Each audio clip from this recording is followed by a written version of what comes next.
Hocam her paket çavan baş Çuan kurdu. Navete çi bu? Ecrin. Tudur mektebe ecrin.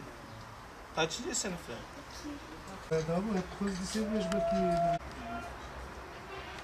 Kızıltepe Umut Kervanı olarak bilindiği üzere geçtiğimiz günlerde yetim, mağdur ve muhtaç aileler yararına bir kermes düzenledik.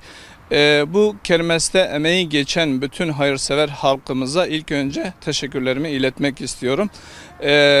Hayırsever halkımız kendi yiyeceklerinden, giyeceklerinden ve kendi ihtiyaçlarından kısaraktan kermesimize yardımda bulundular.